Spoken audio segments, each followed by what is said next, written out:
नमस्कार, आप सभी का स्वागत है हमारे YouTube चैनल पर। इसके पहले वाले वीडियो में हमने देखा था पीरियोडिक मोशन और ऑसिलेशन के बीच का डिफरेंस क्या होता है। फिर हमने देखा था सिंपल हार्मोनिक मोशन क्या होता है, कैसे सिंपल हार्मोनिक मोशन ऑसिलेशन का एक पार्ट है। आज हम शुरू करने वाले हैं ऑसिलेशन से। कुछ बेसिक प्रॉपर्टीज देखेंगे उसके अंदर कि कब ऑसिलेशन में काइनेटिक एनर्जी अपनी मैक्सिमम होती है, कब काइनेटिक एनर्जी अपनी जीरो होती है, कहाँ पोटेंशियल एनर्जी मैक्सिमम होती है। उसके बाद हम पढ़ेंगे एसएचएम के बारे में। एसएचएम की हम डिफरेंशियल इक्वेशन निकालेंगे। फिर उसके अंदर हम उसके वेलोसिटी का फॉर्मूला कैसे आता है, फेस क्या होता है, फेस एंगल क्या होता है, और फिर उसके बारे में चर्चा करेंगे हम उसके एक्सेलरेशन के बारे में। चलिए शुरू करते हैं। जब हमने ऑसिलेशन पढ़ा था तो हमने ऑसिलेशन को डिफाइन किया था ऐसा पीरियोडिक मोशन जिसका मोशन कैसा हो, टू एंड फ्रो, आगे और पीछे। इस टाइप के पीरियोडिक मोशन अपना क्या कहलाते हैं, ऑसिलेशंस। क्या कहलाते हैं, ऑसिलेशन। तो हम बात करेंगे ऑसिलेशन के कुछ बेसिक प्रॉपर्टीज के बारे में। चलिए हम एक एग्जांपल के रूप में इसे समझते हैं। मान लीजिए एक कटोरी है जिसके अंदर यहाँ पे क्या रखी हुई है, एक बॉल रखी हुई है। क्या रखी हुई है, बॉल। अब ये इसकी इनिशियल पोजीशन है और यहां से ही हम इसका क्या करने वाले हैं, मोशन स्टार्ट। तो ये आपकी क्या हो गई, मेन पोजीशन। क्या हो गई, मेन पोजीशन।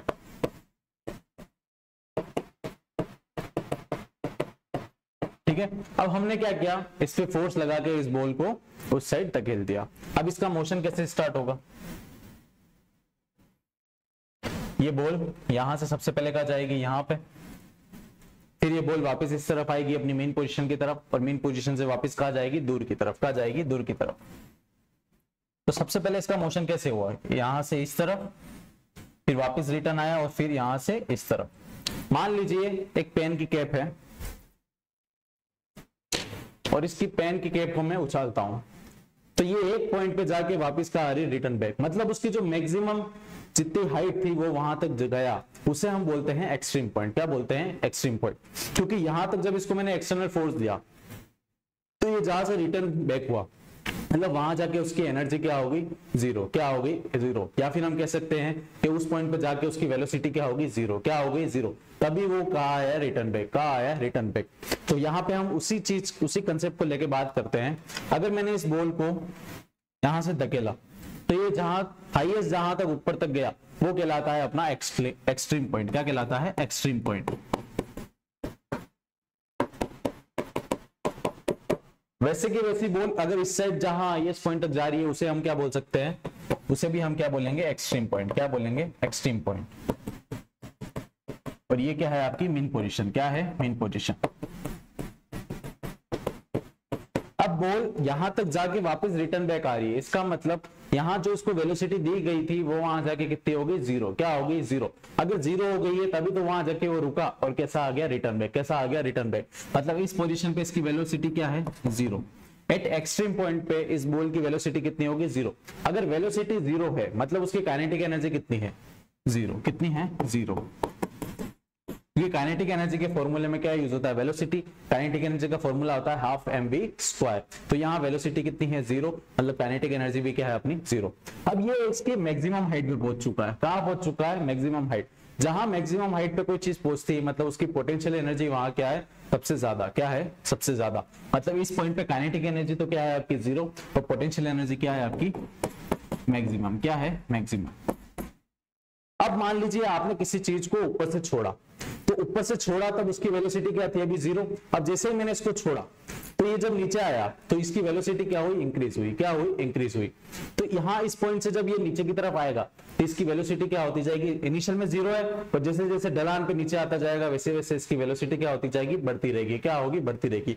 जैसे ही वो इस पॉइंट पे आएगा तो इसकी वेलोसिटी कितनी हो जाएगी, मैक्सिमम। कितनी हो जाएगी, मैक्सिमम। इस पॉइंट पे इसकी वेलोसिटी क्या है, मैक्सिमम।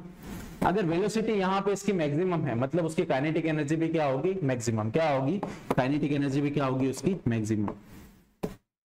चलिए और बात करते हैं। अब ये इस पॉइंट पे आ चुका है मतलब यहाँ पे हाइट कितनी है, जीरो। कितनी है, हाइट। किसी भी हाइट पे ये अभी नहीं है, मतलब इसकी पोटेंशियल एनर्जी क्या है यहाँ पे, जीरो। क्या है, जीरो। अब ये वापस इसके अपोजिट डायरेक्शन में जाएगा तो ये जैसे इसके एक्सट्रीम पॉइंट पे पहुंचेगा यहाँ पे भी इसकी वेलोसिटी कितनी हो जाएगी, जीरो। और वेलोसिटी जीरो हुई मतलब उसकी काइनेटिक एनर्जी कितनी होगी यहाँ पे, जीरो। कितनी हो गई, जीरो। और वापस ये मैक्सिमम हाइट पे पहुंच गया यानी इसकी पोटेंशियल एनर्जी कितनी होगी, मैक्सिमम। कितनी हो गई? मैक्सिमम। तो हमने ये क्या जाना कि जब ऑसिलेशन होता है तो उसके मीन पोजीशन पे तो उसकी वेलोसिटी क्या होती है? हमेशा मैक्सिमम। क्या होती है? मैक्सिमम। मतलब वहां पे उसकी काइनेटिक एनर्जी भी क्या है? अपनी मैक्सिमम, जब उसका ऑसिलेशन हो रहा है। और उसकी पोटेंशियल एनर्जी उस पॉइंट पे क्या है? जीरो। तो मैं इसको अगर डिस्ट्रीब्यूट करूं तो एट एक्सट्रीम पॉइंट और एट मीन पोजीशन,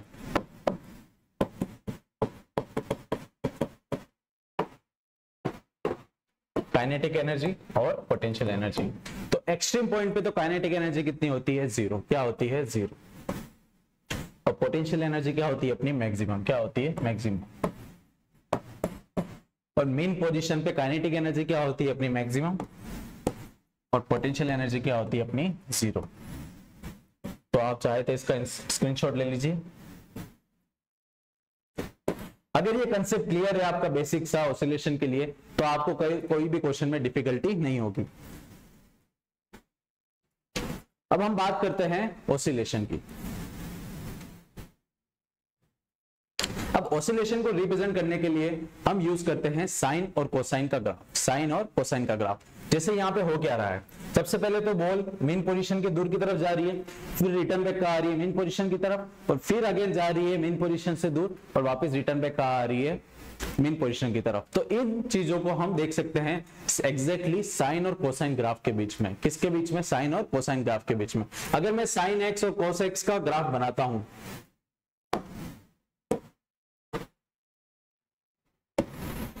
हम दूसरा ग्राफ इसलिए नहीं ले सकते क्योंकि उसके अंदर आता है एक इनफाइनाइट पॉइंट, और इनफाइनाइट पॉइंट आ रहा है मतलब वो पीरियोडिक नहीं हो सकता। अगर वो पीरियोडिक नहीं है तो हम वहां पे ऑसिलेशन को कैसे डिफाइन करेंगे? इसलिए हम बात करते हैं ऐसे साइन और ऐसे ग्राफ जो कैसे हो? पीरियोडिक। कैसे हो? पीरियोडिक। तो साइन और कोसाइन ग्राफ क्या होते हैं? 2 पाई इंटरवल के बाद अपने आप को क्या करते हैं? रिपीट। क्या करते हैं? 2 पाई इंटरवल के बाद साइन और कोसाइन अपने आप को क्या करते हैं? रिपीट। क्या करते हैं? रिपीट। कैसे करते हैं? देखिए, अगर मैं आपके बीच में साइन का ग्राफ बनाऊं तो ये क्या होगी? आपकी मेन पोजीशन। क्या हो गई? मेन पोजीशन, जहां से वो स्टार्ट हुआ है। तो सबसे पहले क्या हो रहा है? ये अपने मेन पोजीशन से दूर की तरफ जा रहा है, ये मेन पोजीशन से दूर की तरफ जा रहा है। अब ये वापस रिटर्न बैक आ रहा है अपनी मेन पोजीशन की तरफ, और मेन पोजीशन यहाँ पे क्या होती है? साइन में जीरो होती है। क्या होती है? जीरो। अब ये वापस रिटर्न बैक आ रहा है अपने मेन पोजीशन की तरफ, जो क्या है? जीरो। और यहाँ पे ऑसिलेशन में भी यही हो रहा था। सबसे पहले वो अपने एक्सट्रीम पॉइंट पे जा रहा था, मतलब मेन पोजीशन से दूर की तरफ। तो यहाँ पे भी हम देखें तो ये कहा जा रहा है मेन पोजीशन से दूर की तरफ। वापस वो रिटर्न बैक हो रहा है तो वो किस तरफ आ रहा है? मेन पोजीशन की तरफ। और इस ग्राफ को देखते हैं तो वो वापस रिटर्न कहाँ आ रहा है? मेन पोजीशन की तरफ। फिर अगेन वो कहा जा रहा है मेन पोजीशन से दूर। कहा जा रहा है? मेन पोजीशन से दूर। तो अगर यहां देखें तो ये वापस कहा जा रहा है मेन पोजीशन से दूर, और वापस रिटर्न बैक के समय वो किस तरफ आ रहा है? मेन पोजीशन की तरफ। किस तरफ आ रहा है? Main position. तो अपन साइन और कोसाइन साइन ग्राफ का यूज कर सकते हैं ऑसिलेशन को रिप्रेजेंट करने के लिए, जो कि एक परफेक्ट रिप्रेजेंटेशन है ऑसिलेशन को डिफाइन करने का, जहां पे इनिशियल पॉइंट शुरू होता है और वो सबसे पहले कहा जाता है मेन पोजीशन से दूर की तरफ, और वापस रिटर्न बैक आता है मेन पोजीशन की तरफ। तो ये इंटरवल होता है आपका 0 और ये होता है आपका 2 पाई। अगेन ये ग्राफ ऐसे ही शुरू होता है, अगेन ये ग्राफ यहां से शुरू होता है और यहां से शुरू होकर ऐसा ही सेम ग्राफ वापस रिपीट करता है। अगर आप देखें तो 0 से 2 पाई तक ग्राफ की पोजीशन ये है। अगर मैं इसको ऐसा का ऐसा कॉपी करके यहाँ पेस्ट कर दूं तो सेम पोजीशन और सेम ग्राफ बनता है 2 पाई इंटरवल के बाद। मतलब ये ग्राफ कैसा है? पीरियोडिक है। कैसा है? पीरियोडिक। मतलब एक फिक्स इंटरवल के बाद, जो इंटरवल क्या है यहाँ पे साइन के लिए 0 से 2 पाई, क्या है? फॉर साइन, और साइन ग्राफ इंटरवल क्या है आपका? 0 to 2 पाई। हम देखें कि 2 पाई से वापस अगेन 2 पाई के गैप में, जो कि क्या होगा? 4 पाई। कितना होगा? 4 पाई। इस सेम गैप में इंटरवल आपका क्या है? 2 पाई का गैप होना चाहिए। तो 2 पाई का गैप है, देखिए अगर ये हो गया आपका इनिशियल पॉइंट और ये हो गया आपका फाइनल पॉइंट, तो फाइनल माइनस अगर इनिशियल करते हैं तो अपने पास कितना आता है? वापस 2 पाई। यहाँ पे आपका इनिशियल पॉइंट क्या है? 2 पाई, और यहाँ पे आपका फाइनल पॉइंट क्या है? 4 पाई। तो फाइनल माइनस इनिशियल जो कि क्या है आपका 4 पाई माइनस 2 पाई, अगेन क्या आता है अपने पास 2 पाई, मतलब इस साइन एक्स का इंटरवल कितना हुआ 2 पाई, कितना हुआ 2 पाई, क्योंकि 2 पाई के बाद ये अपने आप को क्या कर रहा है रिपीट, और इसी को हम बोलते हैं पीरियोडिक फंक्शन। क्या बोलते हैं? पीरियोडिक फंक्शन, जो किसी भी एक इंटरवल के बाद अपने आप को क्या कर रहा है रिपीट। तो देखिए 2 पाई के बाद और 2 पाई से 4 पाई के बीच में ये ग्राफ कैसा है? कॉपी पेस्ट है। कैसा है? कॉपी पेस्ट, एक जैसा ग्राफ है। कैसा है? एक जैसा ग्राफ, जो क्या रिप्रेजेंट कर रहा है कि ये ग्राफ कैसा है आपका पीरियोडिक। कैसा है? पीरियोडिक। तो ये हो गया आपका रिप्रेजेंटेशन ऑसिलेशन का, जिसे हम रिप्रेजेंट करते हैं साइन और कोसाइन के ग्राफ के रेस्पेक्ट में। चलिए आगे बात करते हैं सिंपल हार्मोनिक मोशन की। सिंपल हार्मोनिक मोशन, इसके पहले वाले वीडियो में हमने इसकी बेसिक डेफिनेशन जान ली थी। अब हम बात करने वाले हैं सिंपल हार्मोनिक मोशन के कुछ कंसेप्ट्स के बारे में और उसके रिलेटेड डिफरेंशियल इक्वेशन के बारे में। अगर मैं सिंपल हार्मोनिक मोशन की बात करूं तो सिंपल हार्मोनिक मोशन को मैं ऐसे डिफाइन कर सकता हूं। कल अगर हमने इस वीडियो में जो नॉर्मल बेसिक इसकी इक्वेशन देखी थी ऑसिलेशन की, जो थी अपनी f इक्वल्स टू माइनस के एक्स की पावर n, अगर हमारा ऑर्डर n का कैसा है 1, कैसा है 1, तो ये इक्वेशन बनती है आपकी f इक्वल्स टू माइनस के एक्स, और ये क्या है आपका सिंपलेस्ट फॉर्म ऑफ ऑसिलेशन। क्या है? सिंपलेस्ट फॉर्म ऑफ ऑसिलेशन, और सिंपलेस्ट फॉर्म ऑफ ऑसिलेशन ही आपका क्या है? Simple harmonic motion. क्या है? Simple harmonic motion. तो अगर f इक्वल्स टू माइनस के एक्स अगर ऐसी इक्वेशन है तो ये आपकी किसकी इक्वेशन है? सिंपल हार्मोनिक मोशन की। किसकी है? Simple harmonic motion. अगर मैं इसको एक चीज से कंपेयर करूं, जो होती है अपनी स्ट्रेट लाइन की इक्वेशन। किसकी इक्वेशन? स्ट्रेट लाइन की, जो होती है हमारी y equals to mx plus c। अगर यहाँ कांस्टेंट को मैं c को अगर 0 मान लूं तो ये क्या, इससे कंपेयर करने पे से एक जैसी इक्वेशन आती है, y इक्वल्स टू mx। क्या आती है? y equals to mx। मतलब ये किस लाइन की इक्वेशन है? स्ट्रेट लाइन की इक्वेशन है। किस लाइन की इक्वेशन है? स्ट्रेट लाइन की इक्वेशन है। तो मैं ऐसा बोल सकता हूं कि जो मोशन स्ट्रेट लाइन में हो रहे हैं उन मोशंस को हम क्या बोल सकते हैं? Simple harmonic motion. क्या बोल सकते हैं? Simple harmonic motion. और उसका मोशन अगर टू एंड फ्रो है तभी हम उसे क्या बोल सकते हैं? Simple harmonic motion. पर मोशन किस में होगा? हमेशा स्ट्रेट लाइन में। किस में होगा? स्ट्रेट लाइन में। हम पेंडुलम के केस को भी सिंपल हार्मोनिक मोशन कह सकते हैं अगर उसका एम्पलीट्यूड क्या है? बहुत स्मॉल। क्या है? बहुत स्मॉल। तब उसे हम क्या बोल सकते हैं? Simple harmonic motion. क्या बोल सकते हैं? Simple harmonic motion. चलिए आगे बात करते हैं, उससे हम क्या बोल सकते हैं? Simple harmonic. अब पेंडुलम का केस कैसे सिंपल हार्मोनिक मोशन का केस है, चलिए बात करते हैं। मान लीजिए आपका पेंडुलम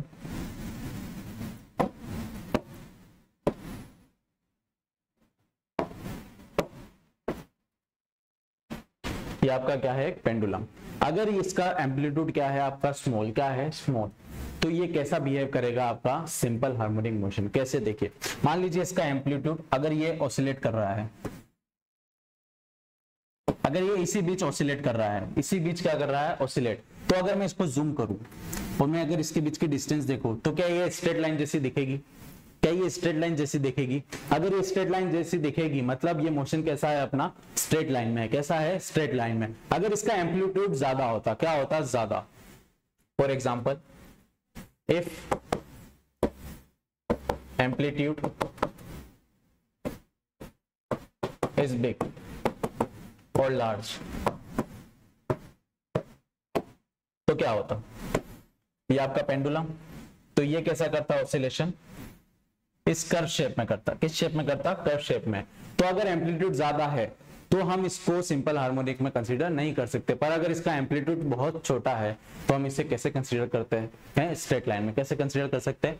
स्ट्रेट लाइन में। इसका एक और एग्जांपल देखते हैं अपन। मान लीजिए एक सर्कल है, मान लीजिए क्या है? एक सर्कल।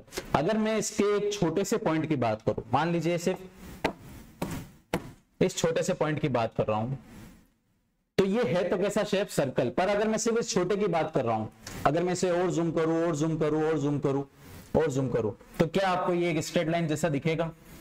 कैसा दिखेगा? एक स्ट्रेट लाइन जैसे। इसलिए अपने अर्थ पे भी ये अर्थ इतनी बड़ी है कि है तो सर्कुलर शेप में, पर हम जिस सरफेस पे खड़े हैं हमें ये कैसी लगती है? फ्लैट। कैसी लगती है? फ्लैट। क्योंकि हम सिर्फ इस छोटे से एरिया को ही देख पा रहे हैं, इसलिए हमें कैसी लगती है? वो फ्लैट। तो वैसे ही अगर उस चीज का अपना ऑसिलेशन कैसा है या फिर उस ऑसिलेशन का एम्पलीट्यूड अगर छोटा है तो वो अपने को किस में कंसीडर होगा, स्ट्रेट लाइन में। किस में कंसीडर होगा, स्ट्रेट लाइन में। तो वही आपका क्या कहलाएगा, सिंपल हार्मोनिक मोशन। क्या कहलाएगा, सिंपल हार्मोनिक मोशन। चलिए आगे चर्चा करते हैं इसके अंदर। तो सिंपल हार्मोनिक मोशन में भी अगर जो भी डिस्प्लेसमेंट है, अगर सिंपल हार्मोनिक मोशन की बात कर रहे हैं तो जो भी डिस्प्लेसमेंट है वो हमारा कहां से आएगा, सिर्फ मीन पोजीशन से। कहां से आएगा, मीन पोजीशन से। हम केवल और केवल सिर्फ मीन पोजीशन से ही डिस्प्लेसमेंट को नापेंगे। अगर वो मीन पोजीशन से इस तरफ दूर जा रहा है, मतलब पॉजिटिव एक्स एक्सिस की तरफ जा रहा है, तो हम डिस्प्लेसमेंट को कैसा लेंगे, पॉजिटिव। कैसा लेंगे, पॉजिटिव।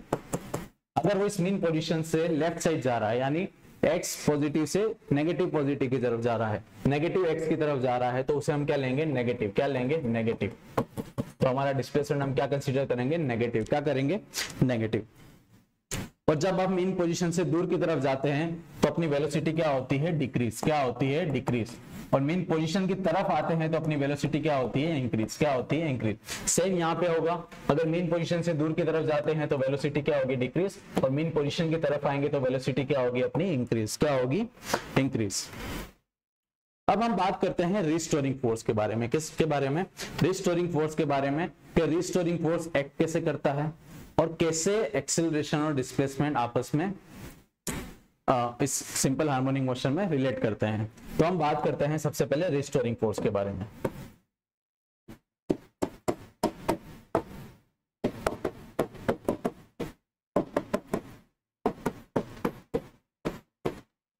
तो अगर मैं रिस्टोरिंग फोर्स को डिफाइन करूं, फॉर एग्जांपल एक स्प्रिंग मास सिस्टम है या फिर एक स्प्रिंग है,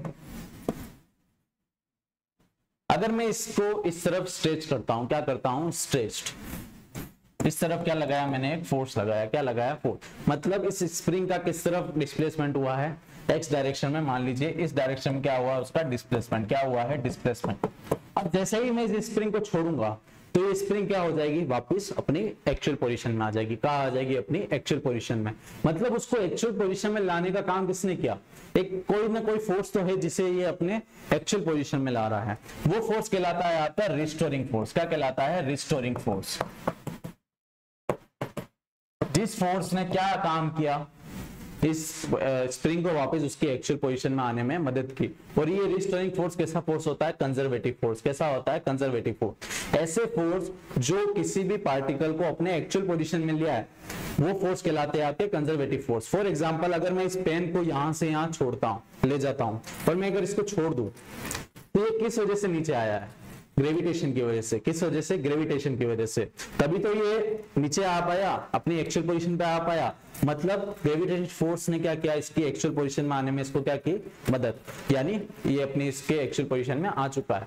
मतलब यहाँ जो फोर्स एक्ट हुआ है वो क्या है आपका, रिस्टोरिंग फोर्स। क्या है, रिस्टोरिंग फोर्स। और ग्रेविटेशन फोर्स कैसा है, रिस्टोरिंग फोर्स। और यहाँ हम बात कर रहे हैं स्प्रिंग फोर्स की, जो इसे हम रिस्टोरिंग फोर्स भी बोल सकते हैं। ये भी कैसा फोर्स है आपका, कंजर्वेटिव फोर्स। कैसा है, कंजर्वेटिव फोर्स। तो इसको मैं डिफाइन करूं, देखिए अगर मैं जितनी ज्यादा स्प्रिंग को एक्सटेंड करूंगा उतनी ही फोर्स उसको अपोजिट में लगेगी वापस अपने एक्चुअल पोजीशन में। मतलब जितना ज्यादा डिस्प्लेसमेंट उतनी ही ज्यादा फोर्स लगेगी। तो मैं ऐसा बोल सकता हूं कि जो रिस्टोरिंग फोर्स है वो डायरेक्टली किसके प्रोपोर्शनल है, उसके डिस्प्लेसमेंट के। किसके प्रोपोर्शनल है, उसके डिस्प्लेसमेंट के। तो यहां अगर मैं प्रोपोर्शनलिटी कांस्टेंट हटाता हूं तो वो अपने पास आता है एक नया कांस्टेंट के, जिसे हम बोल सकते हैं स्प्रिंग कांस्टेंट। क्या बोल सकते हैं, स्प्रिंग कांस्टेंट। और यहाँ पे एक नेगेटिव साइन और आता है जो रिप्रेजेंट कर रहा है कि ये जो फोर्स है वो किसके अपोजिट एक्ट कर रहा है, आपके डिस्प्लेसमेंट के। अगर आपका डिस्प्लेसमेंट इस तरफ है तो आपका रिस्टोरिंग फोर्स किस तरफ लगेगा, उसके अपोजिट डायरेक्शन में। क्या होगा, अपोजिट डायरेक्शन में। फॉर एग्जांपल अगर आप स्प्रिंग को खींचने की जगह अगर स्प्रिंग को दबा रहे हैं, तो अगर स्प्रिंग को दबा रहे हैं तो उसका डिस्प्लेसमेंट किस तरफ हो रहा है, अंदर की तरफ। किस तरफ हो रहा है, अंदर की तरफ। मान लीजिए स्प्रिंग को आपने दबाया तो आपका डिस्प्लेसमेंट किस तरफ हुआ, अंदर की तरफ। अब जैसे ही आप छोड़ोगे तो स्प्रिंग चाहेगी अपने एक्चुअल पोजीशन में आना। तो जैसे ही आपने छोड़ा स्प्रिंग क्या आ गई, एक्चुअल पोजीशन में। मतलब बाहर की तरफ एक क्या लग रहा है, फोर्स। क्या लग रहा है, फोर्स। मतलब डिस्प्लेसमेंट के अपोजिट में कौन सा फोर्स लगता है आपका, रिस्टोरिंग फोर्स। क्या लगता है, रिस्टोरिंग फोर्स। अगर कोई चीज अपोजिट में लग रही है तो उसको डिफाइन किससे किया अपन ने, यहाँ पर नेगेटिव से। किससे रिप्रेजेंट किया है, नेगेटिव से। तो हम लिख लेते हैं negative sign indicates that restoring force acting opposite to the displacement.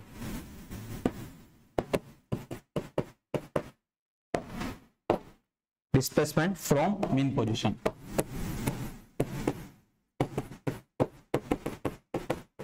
और डिस्प्लेसमेंट आपका कहां से होना चाहिए? मीन पोजीशन से। कहां से होना चाहिए? मीन पोजीशन से। अगर ये कंसेप्ट आपको इजीली समझ में आ जाता है तो आपका कोई भी क्वेश्चन इस टॉपिक से अटकेगा नहीं। अब बात करते हैं हम, तो हमने डिफाइन कर दिया कि फोर्स, रिस्टोरिंग फोर्स की इक्वेशन क्या होती है? F equals to minus kx। अब हम बात करते हैं एक्सेलरेशन और डिस्प्लेसमेंट के बीच के रिलेशन के बारे में। तो अपने पास एक इक्वेशन निकल के आई यहाँ पे F equals to minus kx, जहां k है आपका रिस्टोरिंग या स्प्रिंग कांस्टेंट और x है आपका डिस्प्लेसमेंट और F है आपका रिस्टोरिंग फोर्स। हमें पता है कि F किसके बराबर होता है? मास इंटू एक्सेलरेशन के बराबर। किसके बराबर होता है? मास इंटू एक्सेलरेशन के बराबर। तो मैं अगर F को ma लिखता हूं माइनस kx, तो a को मैं क्या लिख सकता हूं? अगर मैं m को इस साइड भेज दूं तो k upon m plus two में x। और यहां पे हम एक नया चीज कांस्टेंट मानेंगे जो है हमारा ओमेगा। क्या है? ओमेगा। ओमेगा आपका है एंगुलर वेलोसिटी। क्या है? Angular velocity. सॉरी, ओमेगा आपकी यहाँ क्या है? Angular frequency. क्या है? Angular frequency. तो अभी इस इक्वेशन को हम ऐसे की ऐसे रहने दे रहे हैं, जो कि एक रिलेशन बता रही है कि एक्सेलरेशन डायरेक्टली किसके प्रोपोर्शनल है? डिस्प्लेसमेंट के। किसके प्रोपोर्शनल है? डिस्प्लेसमेंट के। एक्सेलरेशन किसके प्रोपोर्शनल है? डिस्प्लेसमेंट के। अगर ये चीज प्रूव हो जाती है कि acceleration directly proportional to x है, तो आप उससे कंसीडर कर सकते हैं कि ये केस हो गया कि आपका जो इक्वेशन है वो कैसी है? एसएचएम की इक्वेशन है। किसकी इक्वेशन है? एसएचएम की। तो आप इसे इस चीज से भी प्रूव कर सकते हैं, अगर आपका acceleration directly proportional to displacement आ जाए तो उस केस में आपका जो मोशन है वो कैसा है? Simple harmonic motion. कैसा है? Simple harmonic motion. चलिए हम बात अगली स्लाइड में बात करते हैं differential equation for SHM. Differential equation of simple harmonic motion. अब मान लीजिए आपको क्वेश्चन में ये गिवन है कि प्रूव करो कि ये एसएचएम की इक्वेशन है या नहीं है, या फिर ऐसे ऑप्शन आ जाए कि in which of the following equations are of SHM. तो आप उसे कैसे प्रूव करेंगे? अगर वो इस डिफरेंशियल इक्वेशन को सेटिस्फाई कर जाती है, मतलब वो इक्वेशन किसकी है? आपकी एसएचएम की। कोई ना कोई रिप्रेजेंटेशन तो होना ही चाहिए किसी चीज का, जिससे हम ये प्रूव कर सके कि ये जो गिवन इक्वेशन है वो कैसी है? आपकी एसएचएम की इक्वेशन है। किसकी है? एसएचएम की। तो हम अभी निकालने वाले हैं डिफरेंशियल इक्वेशन किसकी? सिंपल हार्मोनिक मोशन की। तो अगर हम बात करें तो हमने देखा था इससे पहले वाले स्लाइड में कि रिस्टोरिंग फोर्स का अपने पास फॉर्मूला कितना निकल के आया था? F equals to minus kx। कितना निकल के आया था? F equals to minus kx। तो फोर्स को हम लिख सकते हैं मास इंटू एक्सेलरेशन, और इसको हम लिख सकते हैं माइनस का k इंटू x। अब हमें पता है कि फोर्स को अगर हम a में लिख सकते हैं, फोर्स को हम क्या लिख सकते हैं? Mass into acceleration. क्या लिख सकते हैं? Mass into acceleration. और एक्सेलरेशन को हम लिख सकते हैं वेलोसिटी अपॉन टाइम। क्या लिख सकते हैं? Velocity upon time. तो एक्सेलरेशन को अपन ने लिख दिया dv अपॉन dt। क्या लिख दिया? dv upon dt। अब हम वेलोसिटी को डिस्प्लेसमेंट के टर्म्स में भी लिख सकते हैं। हम वेलोसिटी को क्या लिख सकते हैं? dx upon dt। क्या लिख सकते हैं? dx upon dt। तो हमने वेलोसिटी को लिख दिया dx अपॉन dt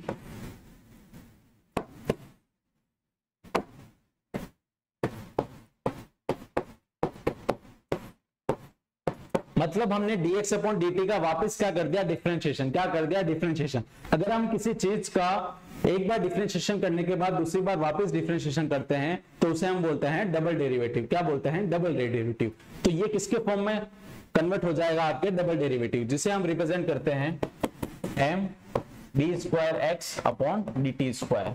ये आपका क्या हो गया? Double derivative. क्या हो गया? Double derivative. अब अपने को पता है कि यहां से फोर्स की इक्वेशन क्या निकल के आई थी? Minus kx। क्या आई थी? Minus kx। तो मैं इसको नाम दे देता हूं इक्वेशन फर्स्ट, और इसे मैं नाम दे देता हूं इक्वेशन सेकेंड। तो मैं यहां लिख देता हूं बाय कंबाइनिंग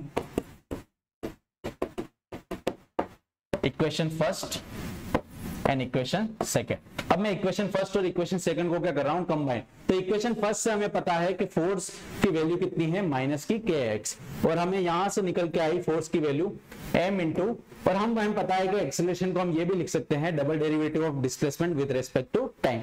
तो इसे हम लिखते हैं, फोर्स को हम लिख देंगे माइनस का kx और इक्वल टू में चल रहा है अपना m d square x upon dt square.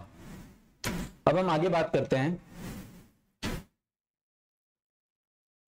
तो d2x अपॉन dt स्क्वायर को हम लिख सकते हैं, अगर मैं इस m को क्रॉस मल्टीप्लाई में भेजूं तो माइनस का k अपॉन m इंटू में अपना क्या चल रहा है x, क्या चल रहा है x, और मैं इस माइनस वाली टर्म को अगर इस साइड लाता हूं तो ये इक्वेशन अपने पास बनती है d2x upon dt square plus k by m x equals to 0। तो ये आपकी क्या निकल के आती है, डिफरेंशियल इक्वेशन। क्या निकल के आती है, डिफरेंशियल इक्वेशन, जहां हम k बाई m को भी एक नया कांस्टेंट मानेंगे जो है आपका ओमेगा स्क्वायर। क्या है, ओमेगा स्क्वायर, जहां ओमेगा क्या है आपकी एंगुलर फ्रीक्वेंसी, एंगुलर फ्रीक्वेंसी, जहां ओमेगा क्या है आपकी एंगुलर फ्रीक्वेंसी। इसके बारे में भी अभी हम चर्चा करेंगे, ओमेगा क्या है आपकी एंगुलर फ्रीक्वेंसी। अब हम बात करते हैं, अगर k बाय m को हमने नया कांस्टेंट मान लिया है जो है आपका ओमेगा स्क्वायर, तो आपकी इक्वेशन बन के आती है यहां से d2x upon dt square plus omega square x equals to 0। तो ये आपकी किसकी इक्वेशन आती है, डिफरेंशियल इक्वेशन की, किसकी, differential equation of simple harmonic motion. अगर कोई इक्वेशन अगर इस चीज को सेटिस्फाई कर जाती है, इस डिफरेंशियल इक्वेशन को सेटिस्फाई कर जाएगी, जहां पे x क्या है आपका डिस्प्लेसमेंट है, क्या है डिस्प्लेसमेंट, मतलब आपको किसी इक्वेशन का डिस्प्लेसमेंट गिवन होगा। फॉर एग्जांपल आपको क्या गिवन होगा, डिस्प्लेसमेंट, पर आपको पूछा जाएगा क्या ये डिस्प्लेसमेंट सिंपल हार्मोनिक मोशन का डिस्प्लेसमेंट है या नहीं है, या फिर इससे जो ये इक्वेशन बन रही है, जो इसका जो मोशन हो रहा है, डिस्प्लेसमेंट हो रहा है मतलब कोई ना कोई मोशन तो हो रहा है, क्या ये मोशन सिंपल हार्मोनिक मोशन है या नहीं है। तो अपने को क्या करना है, उसको सोल्व करना है इस डिफरेंशियल इक्वेशन से। अगर वो सेटिस्फाई कर जाती है, सोल्व करने पे कितना आ जाता है, 0। कितना आ जाता है, 0, मतलब 0 आ रहा है, मतलब वो इस चीज को क्या कर रहा है, सेटिस्फाई, मतलब वो डिस्प्लेसमेंट अपना किसका था, जो डिस्प्लेसमेंट से मोशन हो रहा है वो किसका था, अपना सिंपल हार्मोनिक मोशन। तो ये किसका रिप्रेजेंटेशन हो गया आपका सिंपल हार्मोनिक मोशन में। इसकी अगले वाली वीडियो में हम देखेंगे इसकी काइनेटिक एनर्जी, और इसके बारे में बात करेंगे हम, टाइम पीरियड के बारे में बात करेंगे, एंगुलर फ्रीक्वेंसी की बात करेंगे, और फर्दर जितने भी इसके अंदर टर्म्स हैं नए नए उसकी चर्चा करेंगे। धन्यवाद।